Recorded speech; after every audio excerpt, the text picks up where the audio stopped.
दोस्तों सुज़लोन एनर्जी की बात करें तो आज गिरते बाजार में काफ़ी अच्छी तेज़ी देखने को मिली। अगर हम बात करें सुज़लोन की तो स्टॉक 55 की तरफ जाता हुआ दिखाई दे रहा है। स्टॉक जो 50 के नीचे चला गया था मार्च महीने में, उसमें अच्छी रिकवरी देखने को मिल रही है। इसके पीछे जो बड़ा रीज़न है, कंपनी का फंडामेंटल स्ट्रांग है और लगातार कंपनी को जो ऑर्डर्स हैं वो मिलते जा रहे हैं। कंपनी का बिजनेस भी काफ़ी ज़बरदस्त है और आने वाले समय में जो गवर्नमेंट के नए प्रोजेक्ट्स आ रहे हैं उनमें रिन्यूएबल एनर्जी के बारे में भी कुछ नई संभावनाएं बन रही हैं। तो जैसा कि हमें पता है कि 2030 तक 500 गीगावाट का जो टारगेट है वो रखा जा रहा है, लेकिन अभी जो नई रिपोर्ट्स आ रही हैं तो उन रिपोर्ट्स में पता चला है कि कम से कम 600 गीगावाट्स की रिक्वायरमेंट के हिसाब से चलना होगा। रिक्वायरमेंट ज़्यादा है और 2030 तक 600 गीगावाट के प्रोजेक्ट्स कंप्लीट करने होंगे। तो रिपोर्ट क्या कहती है और सरकार का इसके बारे में क्या कहना है, इसे समझने की हम कोशिश करेंगे। इसके अलावा ग्रीन एनर्जी को लेकर, रिन्यूएबल एनर्जी को लेकर एक समिट हुआ है, उसको भी समझने की कोशिश करेंगे कि उसमें क्या फैसले लिए गए हैं और उसमें क्या चर्चा हुई है और आने वाले समय में सरकार रिन्यूएबल एनर्जी को लेकर क्या कदम उठाने जा रही है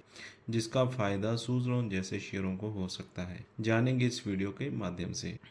लेकिन फ्रेंड्स, आगे बढ़ने से पहले आपको बता दूं कि अगर आपने अपना डीमेट अकाउंट ओपन नहीं किया है तो वीडियो के डिस्क्रिप्शन में मैंने कुछ अच्छे डीमेट अकाउंट्स के लिंक्स दे रखे हैं, तो उन पे क्लिक करके आप अपना डीमेट अकाउंट फ्री में ओपन कर सकते हैं और अपनी ट्रेडिंग और इन्वेस्टमेंट की जर्नी को स्टार्ट कर सकते हैं। और वीडियो में आगे बढ़ने से पहले लाइक ज़रूर कर दें। सबसे पहले तो सुज़लोन के कारोबार की आज की हम जानकारी ले लें। 54 रुपये 74 पैसे के ऊपर शेयर ट्रेड कर रहा है। 1.65% की तेज़ी हमें देखने को मिली। आपको पता ही होगा कि बाज़ार में आज 400 पॉइंट्स की तेज़ी के साथ ही बाज़ार खुला,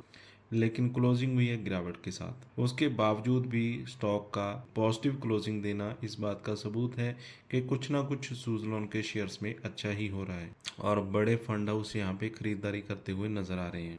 तो आज का जो दिन था होली का, तो सुज़लोन के लिए आज का दिन शुभ साबित हुआ है।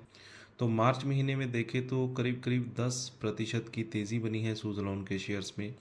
यानी मार्च का महीना सुज़लोन के लिए काफ़ी अच्छा साबित हुआ है और ये स्टॉक काफ़ी ज़्यादा करेक्ट हो चुका था। तो इन्वेस्टर इस शेयर की तरफ खींचे चले आ रहे हैं। वैल्यूएशन के हिसाब से उन्हें काफ़ी कंफर्ट इस शेयर में लग रहा है, जिसमें कि निचले लेवल से खरीदारी लौट कर नज़र आ रही है और मार्च महीने में इसलिए स्टॉक बेहतर करता हुआ हमें दिखाई दे रहा है। इसका जो 52 वीक का हाई बना था सितंबर 12 को, 86 रुपये को इस शेयर ने टच किया था और 52 वीक लो की बात करें तो 35 रुपये का बना था, जो कि इसने 14 मार्च लास्ट ईयर को टच किया था और देखने को ऐसा लग रहा था कि शेयर 100 टच करेगा, लेकिन ऐसा हुआ नहीं और बाज़ार में करेक्शन आनी शुरू हुई और 86 का जो स्टॉक था वो गिरने लगा। उस हिसाब से इसमें करेक्शन जो है वो काफ़ी ज़्यादा हमें देखने को मिली। तो उस लेवल से अभी तक 42% स्टॉक गिरा है और एक फेयर वैल्यू पे स्टॉक ट्रेड कर रहा है। जो तेज़ी बनती हुई हमें नज़र आ रही है, इन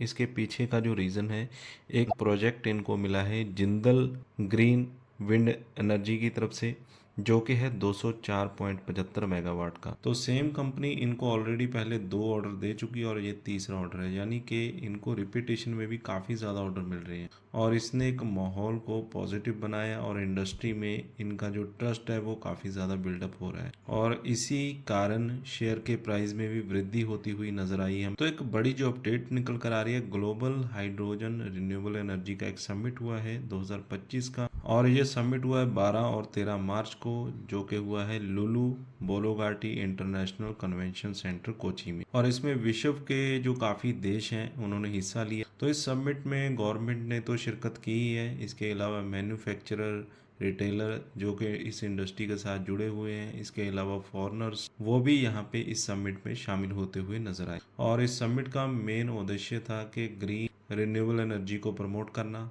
और जो नई टेक्नोलॉजी की ज़रूरत है उसकी जो भरपाई है, जो पूर्ति है, वो ग्रीन एनर्जी के ज़रिए करना। और यहाँ पे केरला 3000 मेगावाट तक अपनी जो ग्रीन एनर्जी की कैपेसिटी है उसे पहुँचाना चाहता है 2030 तक और आने वाले 2050 तक ज़ीरो कार्बन को टच करना चाहता है, यानी कि जितनी भी एनर्जी की ज़रूरत है पूरी की पूरी भरपाई यहाँ पे ग्रीन एनर्जी से ही होनी चाहिए। तो इनका जो मिशन है वो क्लियर है और ग्रीन हाइड्रोजन एनर्जी को लाने के लिए इनके जो काफ़ी प्लान्स हैं वो यहाँ पे एग्जीक्यूट होते हुए नज़र आ रहे हैं।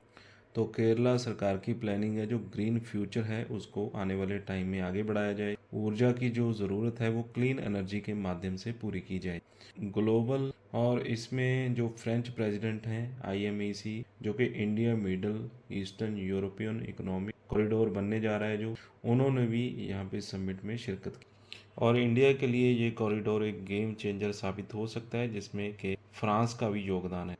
और ये एनर्जी कॉरिडोर है वो सभी के लिए फ़ायदेमंद होगा और इसमें बहुत सारे देश जुड़ते हुए नजर आएंगे और इकोनॉमिक ग्रोथ के लिए बहुत ही ज़्यादा ज़रूरी है। और इस समिट के दौरान काफ़ी सारे एमओयू साइन हुए जिसमें कि ANERT,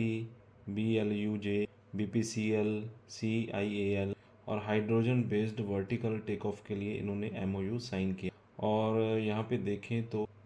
RECL और केरला के बीच में भी एक एमओयू साइन हुआ और यहाँ तक देखें कि सक्सेसफुल ये सबमिट होता हुआ नज़र आया जिसमें कि बहुत सारे एमओयू साइन होते हुए नज़र आए और ग्रीन एनर्जी के जो प्रोजेक्ट्स हैं उनको हरी झंडी यहाँ पे दी गई। और इसके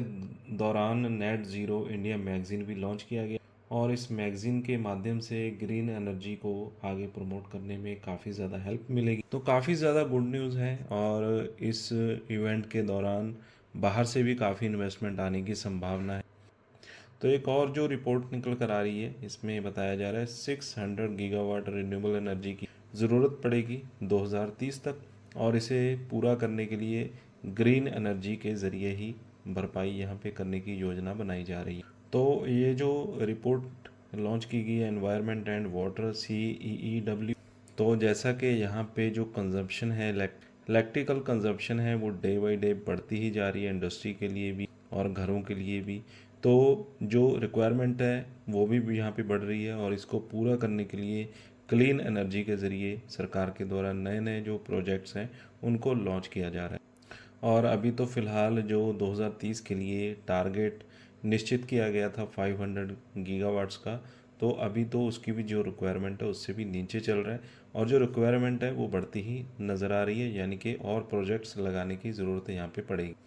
और सरकार को भी इसके लिए कोशिश करनी होगी, नए प्लान्स और प्रोजेक्ट्स लेकर आने पड़ेंगे और ताकि जो प्राइवेट प्लेयर्स हैं वो तेज़ी से इसमें अपना इन्वेस्टमेंट बढ़े। तो 600 गीगावाट की जो कैपेसिटी है उस तक पहुंचने के लिए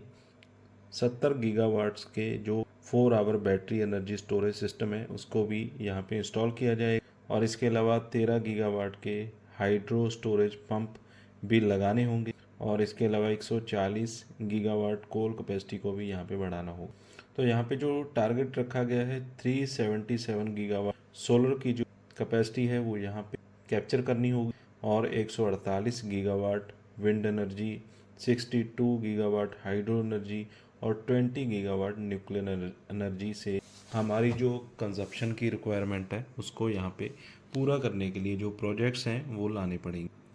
तो प्राइवेट प्लेयर को भी यहाँ पे आना होगा और सरकार को भी कुछ इंसेंटिव्स कुछ बेनिफिट्स प्रोवाइड करने होंगे, तभी जाकर इस जो रिन्यूएबल एनर्जी के प्रोजेक्ट्स हैं इनको कंप्लीट किया जाएगा। तो जो 600 गीगावाट का एक नया टारगेट रखा गया है, जो नई एक रिक्वायरमेंट सामने आई है, तो उसको पूरा किया जा सकेगा। तो ये सभी बातें यहाँ पे इशारा कर रही हैं कि आने वाले जितने भी विंड एनर्जी, सोलर एनर्जी, इनके लिए जितने भी प्रोजेक्ट्स हैं तो उन सभी कंपनीज को यहाँ पे फ़ायदा होगा। तो उसमें जो सुज़लोन है वो तो सबसे आगे चल ही रही है, तो उसके लिए तो फ़ायदा सबसे ज़्यादा होने की यहाँ पे उम्मीद जताई जा रही है, क्योंकि शेयर का जो प्राइस है वो भी फंडामेंटल के हिसाब से ही बढ़ता है और इंडस्ट्री की ग्रोथ के हिसाब से, जैसा कि कंपनी काम कर रही है, जैसे उसको प्रोजेक्ट्स मिल रहे हैं, जैसे उसको नई नई इन्वेस्टमेंट्स मिल रही हैं, तो उसी हिसाब से देखें तो सुज़लोन के शेयर के ऊपर जाने की संभावना ज़्यादा से ज़्यादा बढ़ती हुई नज़र आ रही है। फिर भी देखेंगे आने वाले टाइम में कि सुज़लोन का शेयर किस तरह से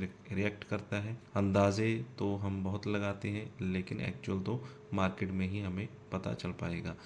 लेकिन दोस्तों कहीं भी इन्वेस्टमेंट करने से पहले अपने फाइनेंशियल एडवाइज़र की सलाह ज़रूर लें और ख़ुद की रिसर्च कर लें। यह वीडियो मैंने आपके एजुकेशनल पर्पज़ के लिए बनाया था, समझने में आपको आसानी हो, वीडियो अच्छा लगा हो तो लाइक और शेयर करें। चैनल पर अगर पहली बार आए तो सब्सक्राइब कर लें।